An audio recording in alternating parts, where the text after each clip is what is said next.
8, está escrito: uma vez em terra, descobriram que a ilha se chamava Malta. Os habitantes da ilha mostraram extraordinária bondade para conosco. Fizeram uma fogueira e receberam bem a todos nós, pois estava chovendo e fazia frio. Paulo, ajuntando um monte de gravetos, e quando colocava no fogo, uma víbora, fugindo do calor, prendeu-se em sua mão. Quando os habitantes da ilha viram a cobra agarrar na mão de Paulo, disseram uns aos outros: certamente este é um assassino, pois tendo escapado do mar, a justiça não lhe permite viver. Mas Paulo, sacudindo a víbora no fogo, não sofreu mal nenhum. Mas Paulo, sacudindo a víbora no fogo, não sofreu mal nenhum. Eles, porém, esperavam que começasse a inchar e que caísse morto de repente, mas tendo esperado muito tempo e vendo que nada lhe aconteceu, mudaram de ideia e passaram a dizer que ele era um deus. Próximo dali havia uma propriedade pertencente a Públio, o homem principal da ilha, e ele nos convidou a ficar em sua casa, e por 3 dias, bondosamente, nos recebeu e nos hospedou. E seu pai estava doente, acamado, sofrendo de febre e disenteria. Paulo entrou para vê-lo e, depois de orar, impôs-lhe a mão e o curou. Impôs-lhe a mão e lhe curou. E tendo acontecido isso, outros doentes da ilha vieram e foram curados. E você dá um glória a Deus aí. Meus irmãos, o texto que nós acabamos de ler fala de um cenário pós-tempestade que Paulo havia enfrentado junto com mais 275 tripulantes de um navio que havia saído do Egito com destino a Roma. Paulo é um dos prisioneiros e a Bíblia diz que nessa viagem, que já havia um destino certo, eles vão se deparar com uma grande tempestade, e essa tempestade vai durar dias. Segundo o texto, a Bíblia diz que essa tempestade demorou muitos dias e eles ficaram muito tempo sem ver a luz do dia, meu amigo Igor. Certa feita, o anjo do Senhor se apresentou para Paulo e revelou a Paulo que era para que eles pudessem parar, descansar em Creta. Mas a Bíblia diz que o centurião, ele preferiu acreditar naquele que guiava o navio, no marinheiro, e decidiram permanecer na viagem, pastor Luciano. A Bíblia diz que se levantou um vento chamado Euraquilão e eles começaram a lançar fora o peso, a bagagem. A Bíblia diz que Deus revelou para Paulo e disse: Paulo, fique tranquilo, porque o navio vai se perder, mas ninguém vai morrer. A Bíblia diz para nós que depois dessa tempestade, e as tempestades de Deus, ou as tempestades da vida, são oportunidades que Deus nos apresenta, né? As tempestades da vida não são para as nossas mortes. Aquele que caminha com Deus entende que Deus é Deus também na tempestade. A Bíblia diz para nós que eles vão para uma ilha, e essa ilha é chamada Malta, pastor Antônio. Os ventos contrários que se levantam contra a nossa embarcação não são para neutralizar, não são para paralisar. Existem propósitos específicos dentro das tempestades. E se a gente parar para analisar o contexto bíblico dos evangelhos, nós vamos ver pelo menos 2 tempestades distintas, mas dentro do mesmo cenário, os mesmos personagens. A Bíblia mostra para nós em Marcos capítulo 4, a partir do versículo 5, que Jesus também aponta um destino aos discípulos, dizendo: passamos para outra margem. Quando eles entram no barco, eles já sabem para onde vão, eles sabem onde vão chegar. Mas a Bíblia diz que no meio do caminho, uma tempestade de vento contrário se levanta. Jesus está dormindo. E a Bíblia diz que os discípulos no barco vão despertar Jesus. Jesus se levanta, pastor Luciano, olha para o vento e diz: aquieta-te. Olha para o mar e diz: acalma-te. O texto diz que o vento cessou, o mar se acalmou e houve grande calmaria. Nessa tempestade, Jesus se apresentou não como aquele que curava apenas enfermo, mas se apresentou como o Senhor também das tempestades, ao ponto dos discípulos ficarem surpreendidos, olharem um para o outro e dizer: quem é esse que até o vento e o mar lhe obedecem? Mas a Bíblia também diz para nós em Mateus capítulo 14 que numa outra tempestade, dentro do mesmo cenário, sendo os mesmos discípulos, só que a única coisa que mudava é que Jesus estava no monte e não na embarcação. A Bíblia diz para nós que eles ficaram 9 horas aproximadamente, dentro de 3 vigílias, remando contra um vento contrário que se levantou contra a embarcação deles, Igor. Eles estão remando, lutando, insistindo, e a Bíblia diz que Jesus está no monte vendo. Jesus não está no barco, Jesus está no monte. Aí a Bíblia diz que quando Jesus percebe o cansaço, a fadiga, quando Jesus percebe que não tem mais jeito, Jesus vem caminhando sobre as águas. Eu gosto disso aqui, pastor Luciano, porque o mesmo Jesus que está caminhando sobre as águas é aquele que numa experiência passada liberou uma palavra para o vento e para o mar, e acalmou o vento ao ponto de surpreender a tripulação. A tripulação ficou surpreendida na tempestade. E se tem uma coisa que Deus gosta de fazer, é surpreender a gente no meio das tempestades. Vou liberar mais uma vez. Se tem uma coisa que Deus sabe fazer e é especialista, é surpreender a gente no meio das tempestades.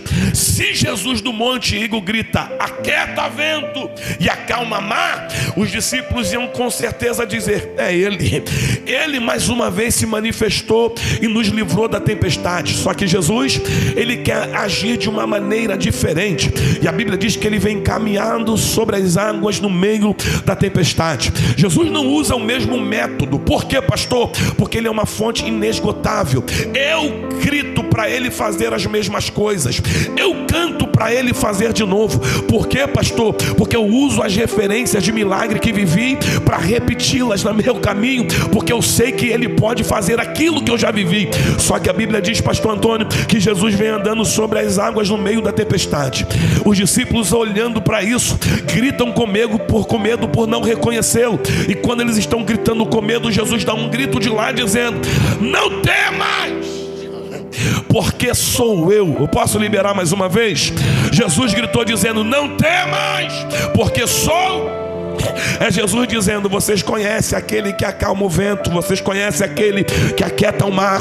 Agora eu vou apresentar a vocês aquele que caminha sobre as águas no meio da tempestade. Essa tempestade é uma nova oportunidade para você conhecer um Deus que ainda você não conhece. Alguém levantou as mãos? Eu vou de novo. Essa tempestade é uma nova oportunidade de Jesus se apresentar de uma maneira que você ainda não viu. Você consegue olhar para quem está do teu lado e diga: ele é o mesmo, o método vai ser diferente. Diga: ele é o mesmo, o milagre vai ser outro. Ele vai operar de uma maneira diferente no ano de 2026. Você não vai viver milagres repetidos, você não vai viver experiências repetidas. Eis que faço uma coisa nova. Alguém está de mão levantada? Eu vou liberar mais uma vez. Eis que faço uma coisa nova. Na boca do profeta Isaías, no capítulo 43, ele gritou dizendo: não considerei as coisas antigas e nem vos lembrei das velhas. Por que, Igor? Ele diz: eis que faço uma coisa nova. E lá, pastor Antônio, e por que Deus está falando na boca de Isaías acerca de um futuro novo, acerca de um milagre novo? É porque no capítulo 43 de Isaías, eles estão exilados na Babilônia, e no exílio da Babilônia eles estão lembrando do Deus, aleluia, que que operou no exílio do Egito. Lá no Egito, Deus abriu o mar vermelho, e eles traziam isso no coração. A experiência ou a expectativa deles estava num milagre parecido. Aleluia. Só que lá na Babilônia, pastor, Deus está gritando, dizendo: o mesmo Deus que abriu o mar lá, o mesmo Deus que libertou lá, vai fazer coisas novas aqui. Dá para levantar as mãos? Só que para vocês viverem as coisas novas, não é para ficar vidrado no retrovisor. Olha para o futuro. Por quê? Porque se lá eu abrir mar, aqui eu vou colocar caminho no meio do deserto e rio no meio. Eminaia, segure na mão de quem está do teu lado, dá-lhe uma sacudida nele e diga: se prepare, algo novo vai acontecer na tua vida, algo novo vai acontecer na tua chamada, algo novo vai acontecer no teu ministro. Eu sentindo Jesus aqui. Se tem mão para levantar, levante. Paulo deu um grito, aleluia, aos Filipenses no capítulo 3, no versículo 13: irmãos, eu não julgo ter chegado, mas uma coisa eu faço, esquecendo-me das coisas que para trás ficam, eu prossigo para as que estão adiante de mim. Tem coisa nova chegando para a tua família. Ano de 2026, o ambiente pode estar deserto, o caos pode estar instalado, mas Deus está dizendo: a igreja vai viver coisas novas.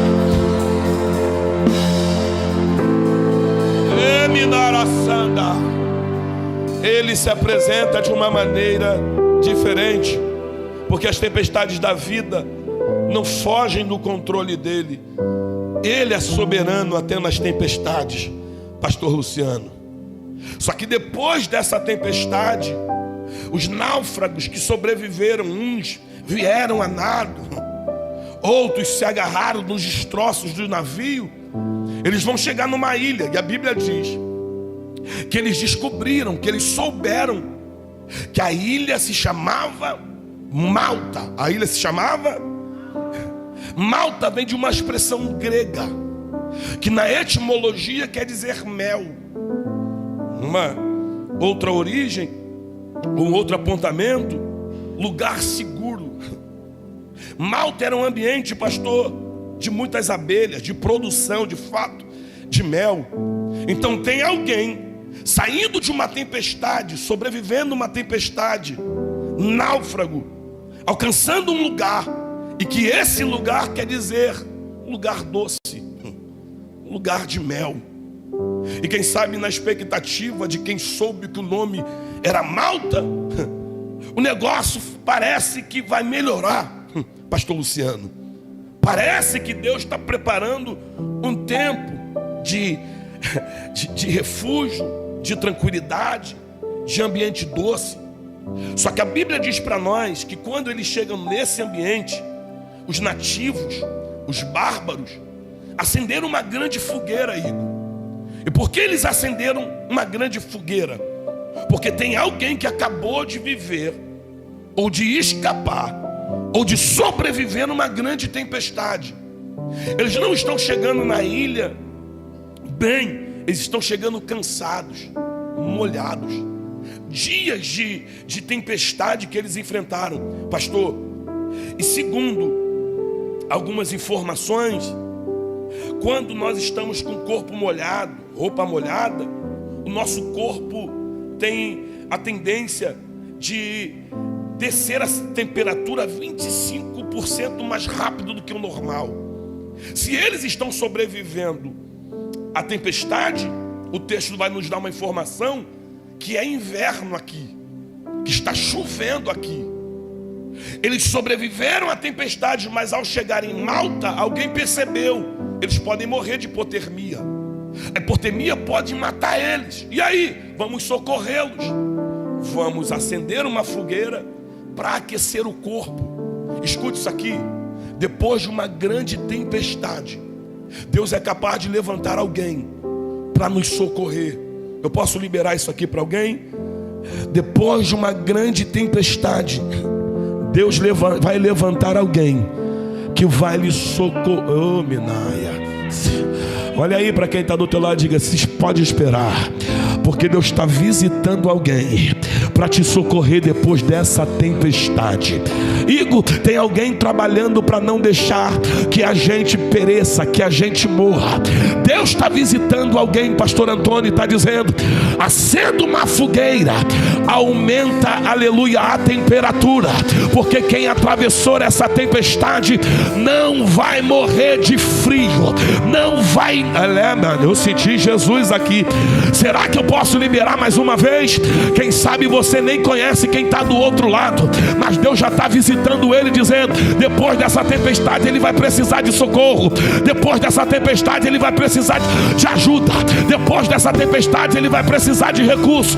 Não se assuste se alguém bater na tua porta e dizer: eu trouxe o socorro depois da tempestade. Não se assuste se Deus enviar alguém ao teu encontro para dizer: eu trouxe o recurso que você precisa para não morrer depois dessa tempestade. Você consegue olhar para quem está do teu lado e diga: você não vai morrer após a tempestade. Deus está liberando uma ajuda, um socorro. Deus está liberando um reforço sobre a tua vida. Meu Deus, meu Deus. Pastor Antônio, quando eles chegaram em Malta, a fogueira estava acesa. Se aproximar da fogueira é se manter vivo, é questão de sobrevivência.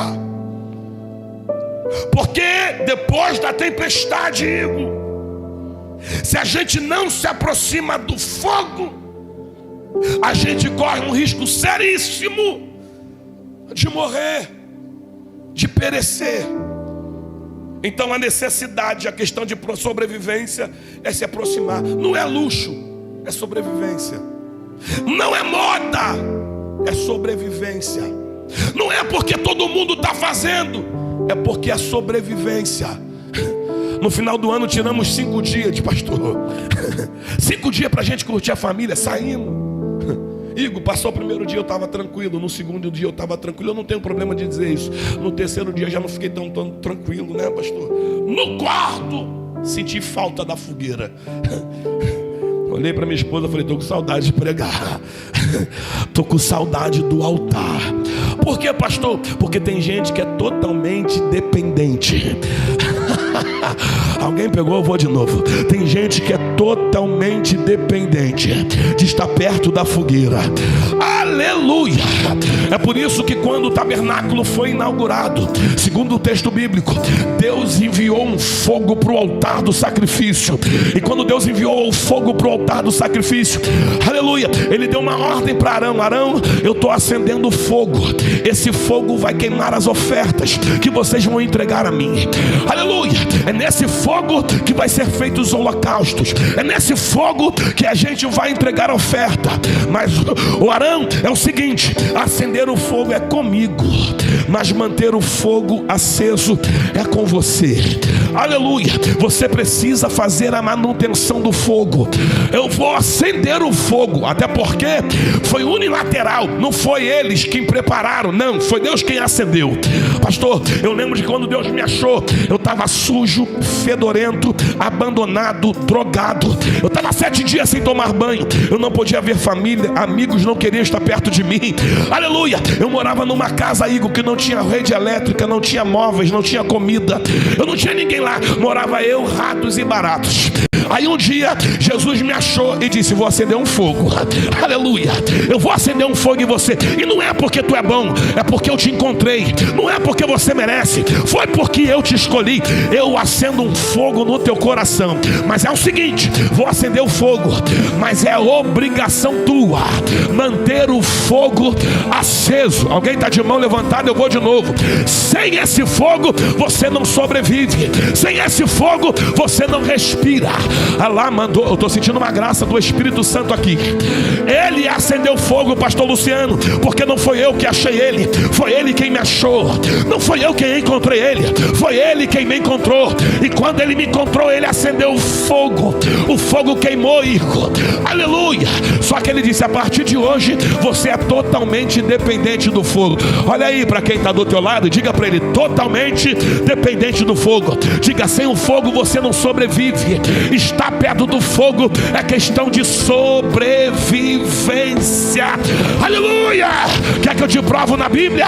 Ele encontra Jeremias no capítulo 1. Acende um fogo em Jeremias. Diz: Jeremias, antes que eu te formasse eu te conheci, antes que saísse da madre te santifiquei.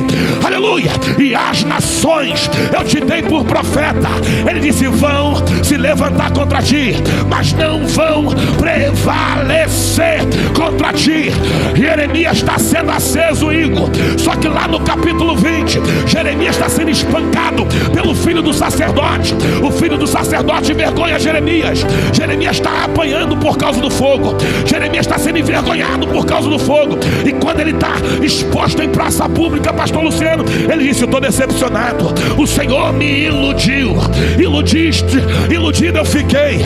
Mas quando eu penso em não falar mais no teu nome, quando eu penso em não pregar mais, quando eu penso em parar, há um fogo queimando no meu peito que eu não posso conter. Quem é do fogo não sobrevive longe dele. Ainda que a gente queira parar, o fogo queima e diz: tem um fogo aí, tem um fogo aí, tem um fogo aí. Olha para quem está do teu lado e diga: onde Deus acendeu fogo, homem não apaga. Eu vou de novo: onde Deus acendeu fogo, homem não apaga.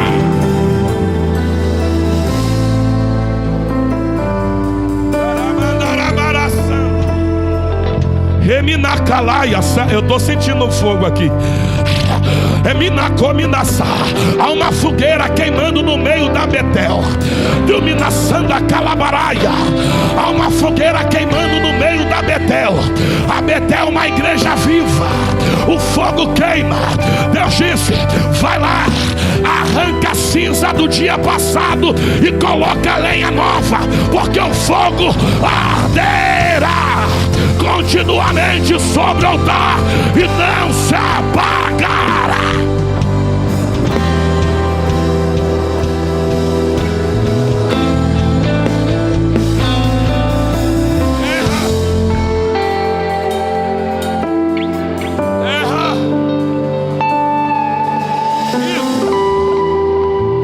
Paulo se aproxima do fogo junto com os náufragos. Paulo é aquecido pelo fogo que os nativos acenderam. Só que Paulo entende uma coisa: nós somos totalmente dependentes do fogo. Alguém acendeu, mas eu estou sendo beneficiado por essa fogueira. Esse fogo está aceso, mas esse fogo não pode apagar. Aleluia. Eu vou de novo: esse fogo não pode. Tem muita vida em jogo. Igor, Deus disse lá na embarcação: eu coloco esses homens nas tuas mãos. Vou de novo. Lá na tempestade, Deus disse para ele: eu coloco esses homens nas tuas mãos. Aí Paulo está na fogueira, pastor Antônio, e ele se sente responsável pelaquela tripulação de náufragos que sobreviveram à tempestade. E Paulo entende uma coisa: se o fogo apagar, eles morrem. Se o fogo apagar, eles perecem. Não é só questão de cantor, de sobrevivência para mim, porque o fogo que eu mantenho aceso não é só benefício para mim, porque Deus nunca acende um fogo em nós para que nós apenas sejamos beneficiados. Quando Deus acende um fogo em nós, é para inflamar a nossa casa, inflamar nossa família, inflamar nossos amigos. Alguém está de mão levantada lá? Eu vou de novo. Paulo entendeu uma coisa: não é porque eu não acendi que eu não vou colaborar para que ele se mantenha aceso. É função minha. Estou cansado, mas vou trabalhar. Estou fadigado, mas vou trabalhar. Eu estou molhado, mas eu vou trabalhar para quê? Para não deixar o fogo apagar. Eu vou de novo, para não deixar o fogo apagar. Pastor Luciano, Paulo entendeu uma coisa: o meu coração é de servo, e na atividade do meu serviço eu não vou deixar ninguém morrer. Ninguém vai morrer desse inverno, ninguém vai morrer de hipotermia. Eu não vou deixar a temperatura baixar. O que eu vou fazer, pastor? Eu vou buscar lenha, porque se depender de mim, eu vou aumentar o nível do fogo. Eu vou de novo. Uns ficam de longe enxergando, outros entendem. Eu não posso deixar esse fogo apagar. Ainda que não tenha sido eu que tenha acendido a fogueira, eu tenho que colaborar para que esse fogo permaneça pegando. Eu não sei qual é a história da... Eu sei qual é a história da igreja. O pastor Antônio já falou comigo no gabinete. Lá atrás, anos atrás, ele pegou os gravetos, Igor, colocou na fogueira. Mas para manter a Betel acesa, não depende só do pastor, depende de cada um de nós. E buscar a lenha para manter o fogo. Olha para quem está do teu lado aí e diga: eu não vou ficar como espectador. Diga para ele, diga: eu sei que tem gente que só vem para como espectador, mas diga: eu não sou espectador, eu sou catador de lenha, eu sou colaborador. Se depender de mim, o fogo vai pegar, o fogo vai aumentar, o nível vai subir. Deixa eu ver se tem catador de lenha.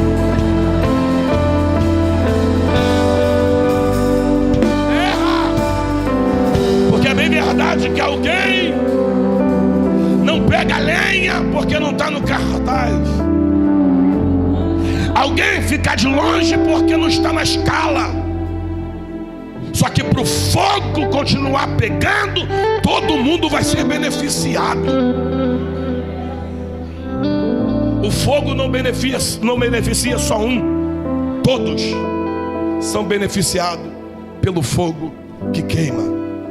Pastor, e por que nem todo mundo se envolve no trabalho de buscar lenha? Porque buscar lenha exige esforço.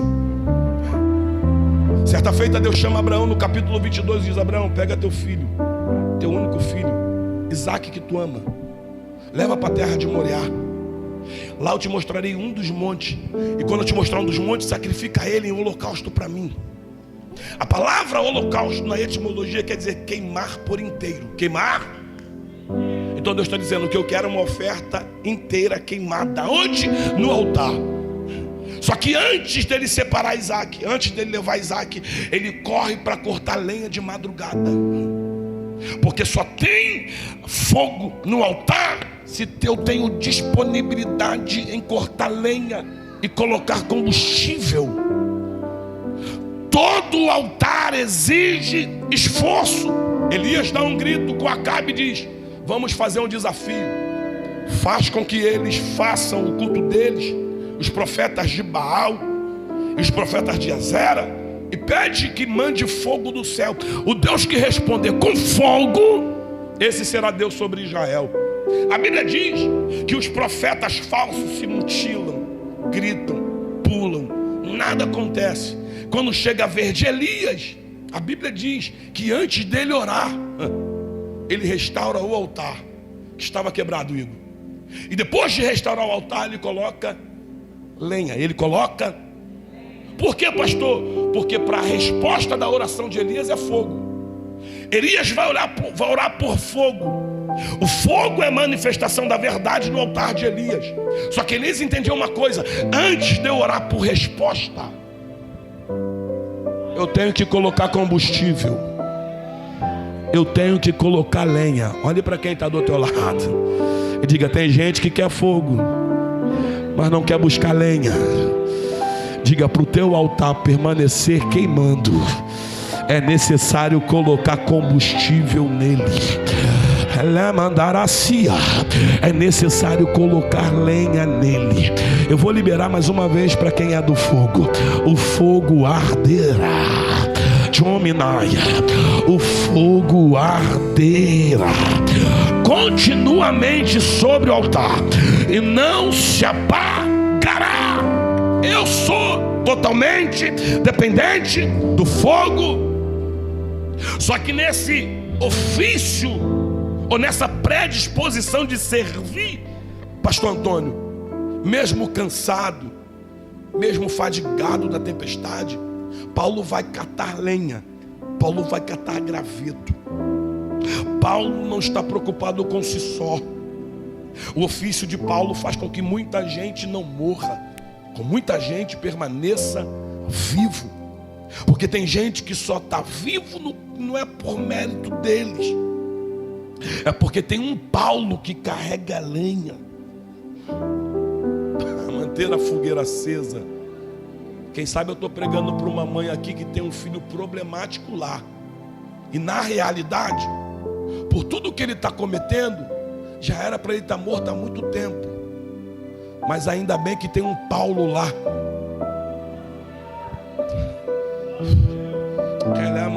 Olha para quem está do teu lado e diga: tem gente na tua casa que ainda não desceu à sepultura, porque você entendeu que a tua fogueira precisa manter acesa, porque você está tacando lenha nesse.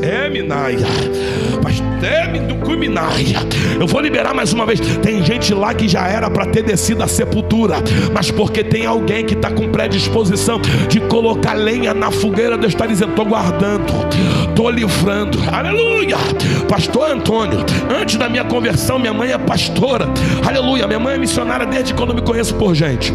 Aleluia. Eu lembro, Igor, que eu me envolvi num crime muito pesado, e esse crime me trouxe consequências. Aí eu lembro, pastor, que fizeram uma armadilha para mim com um amigo. Aleluia. Passamos o dia todo bebendo, usando droga, junto com essas pessoas, 8 contra 2. Eles, supostos amigos, passaram o dia todo comigo. No final da noite fizeram uma armadilha, e nessa armadilha era 8 contra 2. O nosso armamento menor, menos munição, qualidade inferior. Aleluia. A armadilha que eles fizeram aparentemente funcionou. O amigo que estava comigo foi baleado, infelizmente, pastor Luciano. Eu consegui, na troca de tiro, sair. Aleluia, eu consegui fugir. E na minha fuga, eu entendi, eu fui muito habilidoso. O armamento deles era muito melhor do que eu, eles eram muito mais do que eu. Eu saí ileso. Aleluia, eu saí de lá, Igor, com a cabeça erguida, pensando que eu fui bom.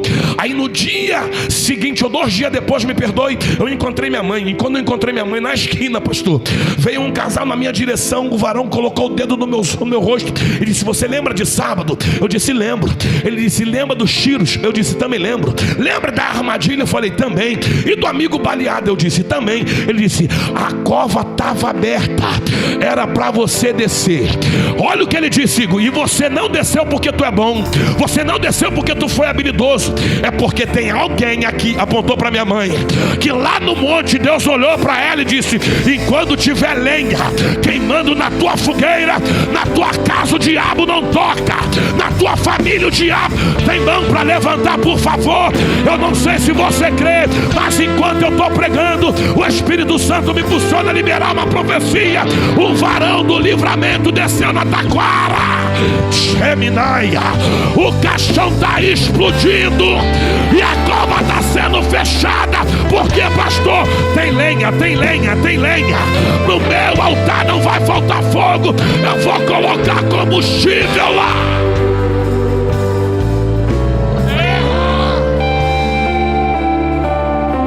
Aleluia. Paulo está servindo para manter alguém vivo. Paulo está trabalhando para alguém não morrer. Só que a Bíblia diz, Igor, que quando ele está com óleo de graveto, se aproximando do fogo, uma serpente, fugindo do calor, lhe acometeu a mão. Pastor Luciano, a serpente agarrou na mão de Paulo, a serpente mordeu Paulo, e a Bíblia diz que ela agarrou na mão do mesmo. Pastor, quem a serpente atacou? Quem está trabalhando para manter o fogo aceso. O fato de eu estar trabalhando para o fogo não apagar, não me isenta dos ataques da serpente. Pelo contrário, é quem está trabalhando que vai ser atacado. Porque, pastor, Porque a serpente está reagindo a alguém que está trabalhando para manter a chama, a temperatura alta.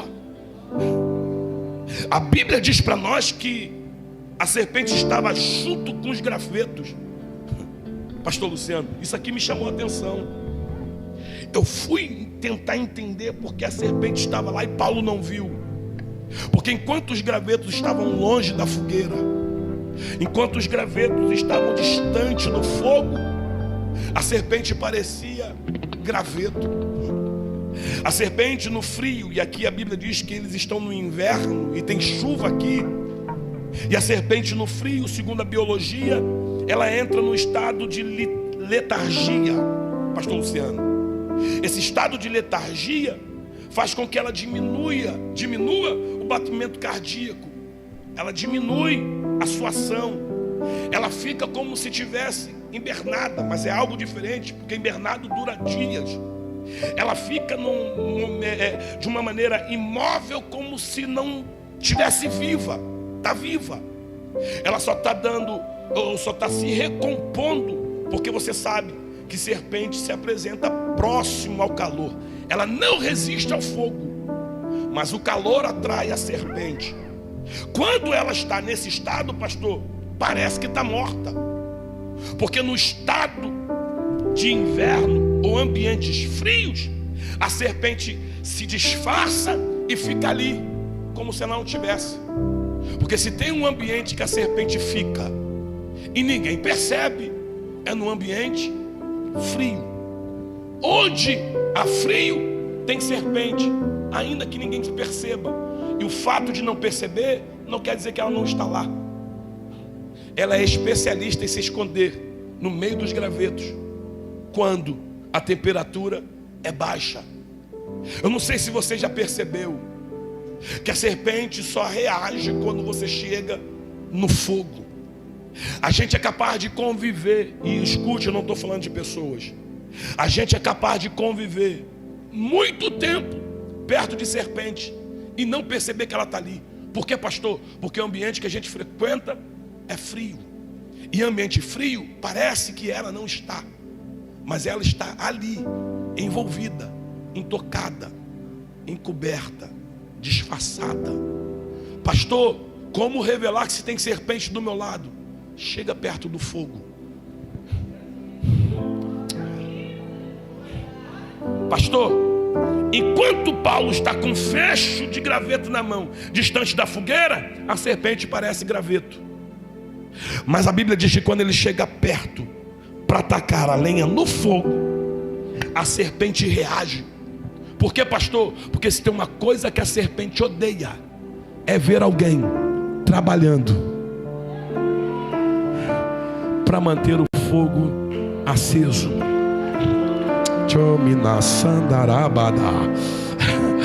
Como descobrir, pastor? Como revelar a serpente? Chega no fogo que ela se revela. O fogo tem o poder de revelar a serpente do nosso lado. Eu não sei se você já percebeu, tem tipo de gente, agora eu vou falar de gente. Tem tipo de gente que senta do teu lado, fala com você, vive como se nada tivesse acontecendo. Aí, se o ambiente for frio, a conversa for da maneira que ele quiser, se as práticas for do jeito que ele quiser, se as práticas for mundana, e ainda não vai dizer, tem nada a ver não, aqui é frio, aqui é legal, dá para disfarçar, dá pra gente se cobrir.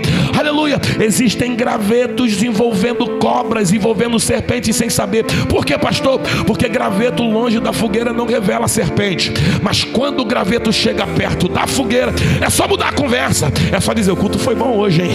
É só falar, eu vou me santificar, eu vou pro monte. É só você começar a colocar lenha. Vamos orar, vamos fazer uma campanha do monte, que a serpente logo se revela. Olhe para quem está do teu lado. Eu vim liberar uma palavra, irmão. Deus colocou essa palavra no meu coração nessa tarde. Diga, em 2026 a serpente não vai ficar oculta no nosso meio, porque é ano da gente colocar fogo, é ano da gente colocar lenha na fogueira. E se tem serpente oculta, vai ser revelada para que Deus seja glorificado. Pastor, que é isso? A Bíblia diz, aleluia, que o ímpio não vai permanecer na congregação do justo. Tem gente tentando se filtrar dentro da nossa igreja para tentar envergonhar. Tem gente tentando se filtrar para parecer lenha, para parecer graveto, mas taca fogo lá que você vai ver quem é graveto e quem é lenha. Quem é lenha e quem é serpente, posso liberar: nenhuma serpente vai ficar em oculta.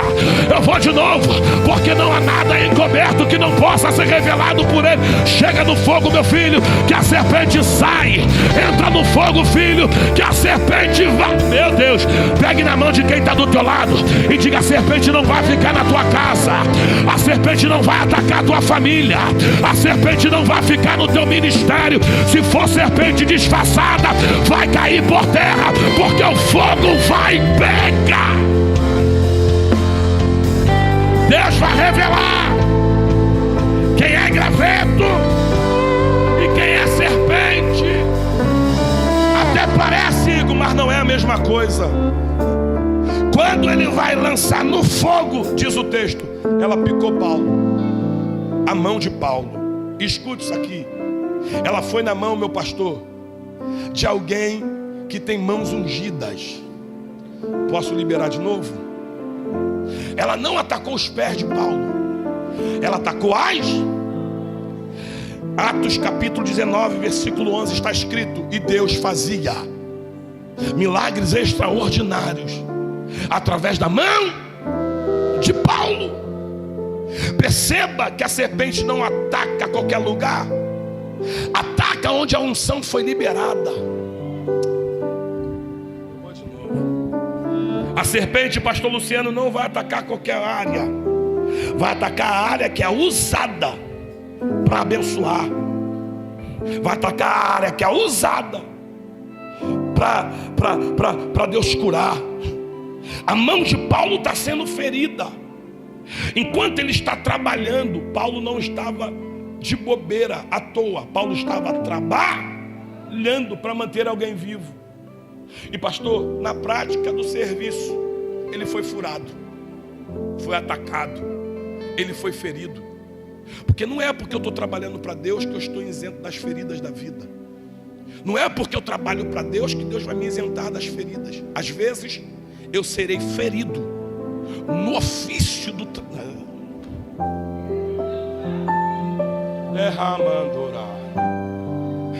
Pastor Luciano, quando Paulo é ferido, a Bíblia diz que os bárbaros olharam para ele e dizem: é um assassino, é um homicida, porque foi livre da tempestade, mas a justiça não deixa viver. O texto diz que eles criaram uma expectativa na vida de Paulo, que trabalhava para manter alguém vivo, mas que foi ferido. E qual é a expectativa que criaram? Vai cair, vai morrer, vai inchar. Alguém está vendo a ferida e não está fazendo nada para socorrer. Alguém está parado com uma expectativa na mente. Eu já vi gente passar por isso, e quem eu vi passar por isso inchou. Quem eu vi passar por isso caiu. Quem eu vi passar por isso morreu.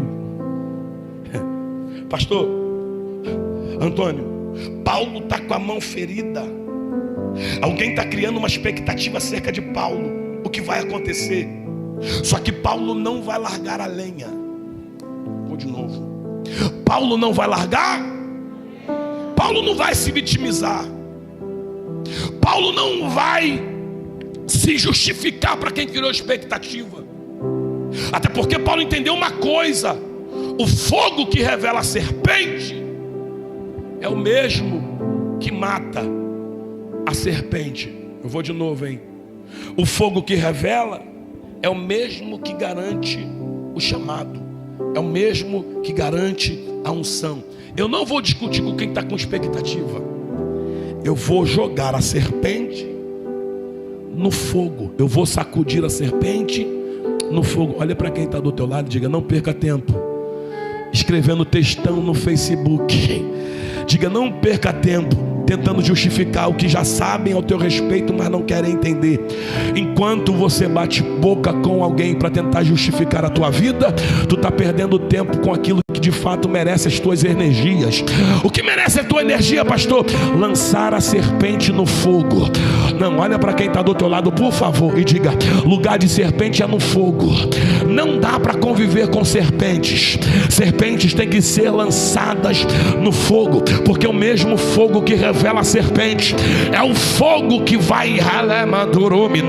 Eu estou sentindo uma graça de Deus aqui. Eu vou liberar para alguém pegar.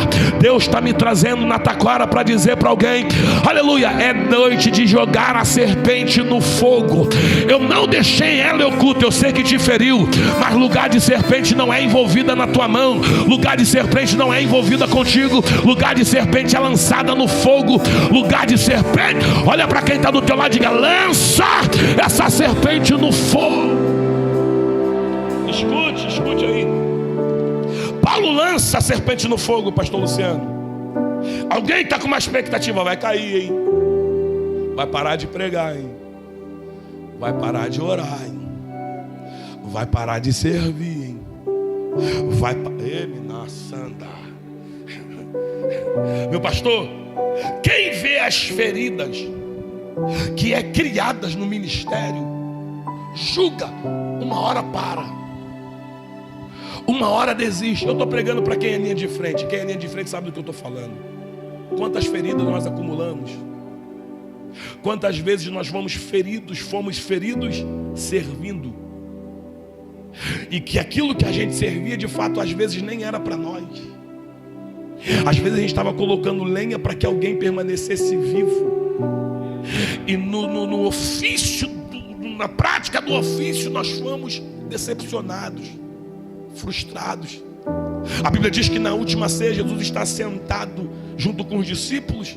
Ele acende uma fogueira, as brasas estão perto. Aí ele vai dizer: pastor, um de vós há de me trair. Tem uma serpente no nosso meio. É até parecido com os discípulos, mas que já foi envolvido pela serpente, porque o texto diz, e a serpente é a prefiguração do diabo, que o diabo tinha tomado o coração de Judas. Olha o que Jesus disse: vai e faça o que tem que ser feito, pode sair, porque o Filho do Homem há de ir, como acerca dele está escrito. Jesus acendeu a fogueira dizendo: eu não vou deixar de trabalhar, porque uma serpente vai se levantar. A Bíblia diz que essa serpente que toma o coração de Judas não fere mordendo, fere beijando. Porque algumas serpentes vai nos ferir beijando, mostrando uma coisa que não é, pastor. Só que Jesus vai continuar na prática do ofício. Ele sabe que tem alguém que precisa que ele trabalhe para que a fogueira seja mantida acesa. Ela mandou. Eu estou pregando para gente que foi ferido no meio da caminhada. Eu estou pregando para gente que enquanto trabalhava para sustentar alguém, que enquanto trabalhava para manter alguém, que enquanto trabalhava para abençoar alguém, foi ferido, decepcionado, machucado. Só que quando Paulo está machucado, ferido, a Bíblia diz que tem alguém olhando dizendo: vai morrer. Só que a Bíblia diz que mal nenhum lhe aconteceu. E a gente está na quarta-feira do milagre. A gente está na quarta-feira do...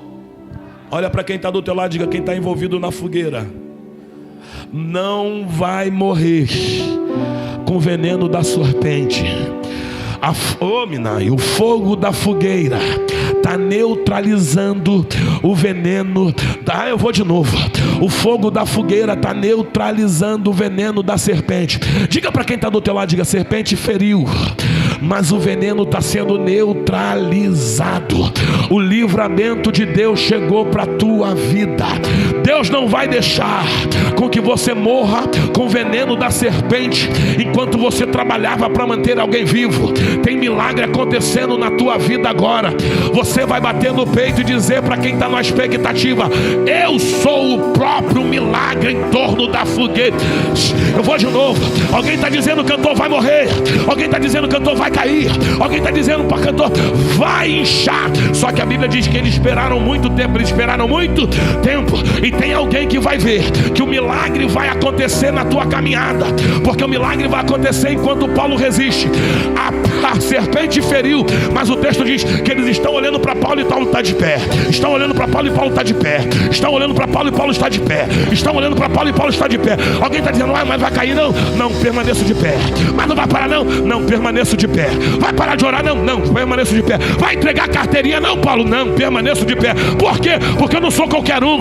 Eu tenho mãos ungidas, e a unção que carrego na mão não vai deixar que o veneno da serpente fale mais alto. A unção que eu carrego está neutralizando o veneno da serpente. Olhe para quem está do teu lado, no nome de Jesus, e diga: resista, porque é na tua resistência que o milagre vai ser revelado. Eu vou de novo: é na tua resistência que o milagre vai ser revelado. Tiago disse: sujeitai-vos, pois, a Deus, resista o diabo e ele fugirá de vós. O milagre da gente nessa noite, pastor Luciano, vai ser vencido com resistência. Somos até fracos, somos até pequenos. Alguém está olhando, está dizendo: rapaz, a traição não parou, rapaz, a fofoca não parou, rapaz, a enfermidade não parou, rapaz, a porta fechada não parou. Por quê? Porque eu estou envolvido no fogo da fogueira. A unção que eu carrego na mão vai neutralizar o veneno da serpente na minha vida. Não haverá morte. Bate no peito e diga: eu sou milagre. Porque muita gente passou pelo que eu passei e não resistiu. Bate no peito e diga: eu sou milagre. Porque por muito menos entregaram carteirinha. Diga: eu sou milagre. Porque a depressão não me venceu. Eu estou de pé, eu estou servindo, eu continuo. Pastor Antônio, eu termino. Paulo resiste. E a Bíblia diz que quem tinha expectativa de queda, que quem tinha expectativa de morte, muda o parecer. Igor, aí o texto diz: rapaz, ele é um Deus, hein? Porque foi picado pela serpente, foi ferido pela serpente, mas não morreu. Posso liberar? Os mesmos que te apontaram, os mesmos que te acusaram, vão ter que ver que o que Deus vai fazer na tua vida é este. Eu estou sentindo Jesus aqui. O salmista, no Salmo 126, escreveu dizendo: quando o Senhor nos trouxe de volta ao Sião, nós estávamos como os que sonham. A nossa boca se encheu de riso, a língua de novo cântico. E diziam entre as nações: grandes coisas o Senhor fez a estes. Igor, que nações são essas? As mesmas que viram Nabucodonosor entrar em Jerusalém,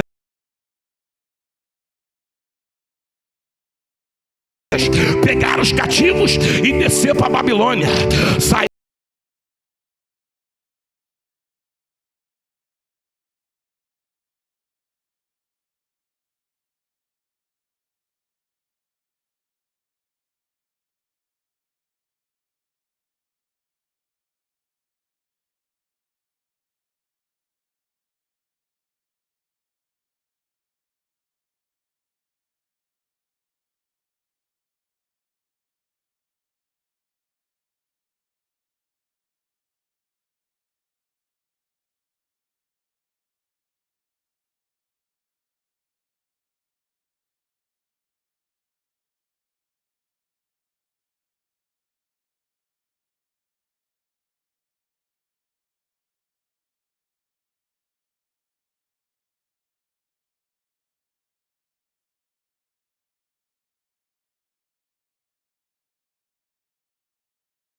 passou.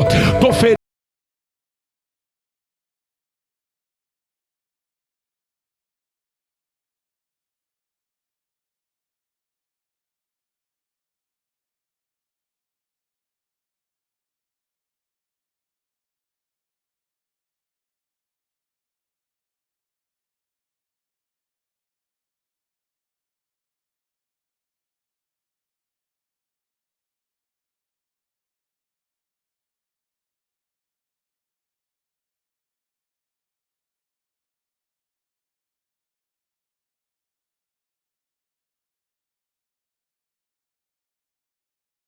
Que eu carrego, eu não vou parar o meu chamado por causa de feridas. Eu vou continuar servindo de pé, porque tem gente que precisa da unção que eu carrego. Ei, olha para quem está do teu lado e diga: a tua família precisa da unção que você carrega. A tua família precisa da unção que você carrega. A tua vizinhança precisa da unção que você carrega. Eu vou liberar mais uma vez. Onde você foi ferido é onde Deus mais vai te usar. Alá mandou. A tua família depois dessa ferida vai ser referência em Jacarepaguá. Os teus filhos depois dessa ferida serão referências em Jacarepaguá. Deus vai te utilizar, aleluia, do ambiente que você foi ferido como plataforma de milagre. E lá vai, posso liberar. Paulo está batendo no peito quando não morre e diz: eu sou um milagre porque estou resistindo. Mas eu não sou um milagre, eu também opero milagres mesmo ferido. O milagre não para mim. Eu sou uma extensão do céu na terra.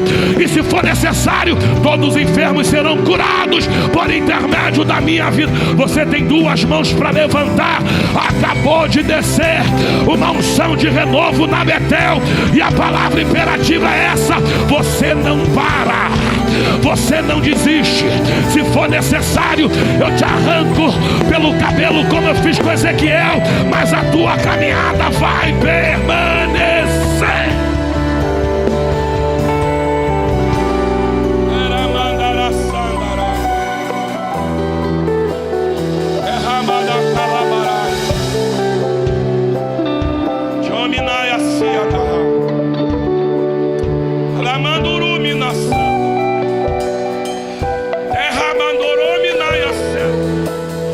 Eu estou sentindo uma graça de Deus. Eu estou pregando para gente que se decepcionou na caminhada, que foi ferido. Deus está dizendo: a unção permanece a mesma. A unção vai fluir de você como nunca. Pastor Luciano, tem que ser muito maduro para continuar curando, mesmo enquanto estamos feridos. Eu não tenho dúvida que os pastores dessa igreja, os líderes dessa igreja, quantas vezes no altar, precisando de uma palavra, pregou para alguém, precisando de um abraço, abraçou alguém, precisando de uma oração, orou por alguém. É alguém que tem a maturidade de entender que o que me aconteceu não pode alterar a qualidade do meu serviço. Olhe para quem está do teu lado e diga: a unção continua a mesma. Diga: você vai continuar servindo e pessoas continuarão sendo curadas. Às vezes Deus permite as feridas na nossa vida para que alguém seja curado. Paulo curou apesar da cura. Paulo curou apesar da ferida. Jesus foi ferido para nos curar. Isaías diz: o castigo que nos traz a paz estava sobre ele, e sobre as tuas feridas nós fomos sarados. Você consegue fechar seus olhos no nome de Jesus? Senhor Deus, eu te agradeço por essa palavra, porque vamos sair desse culto entendendo que nós somos um milagre, e que não somos apenas um milagre, mas também que somos agentes de milagres. Que independente da investida da serpente, nós não vamos paralisar o chamado. Nós vamos continuar exercendo e exercendo com excelência para que o teu nome seja glorificado. Nós choramos isso no poder do nome de Jesus. Amém. Você pode aplaudir a Jesus?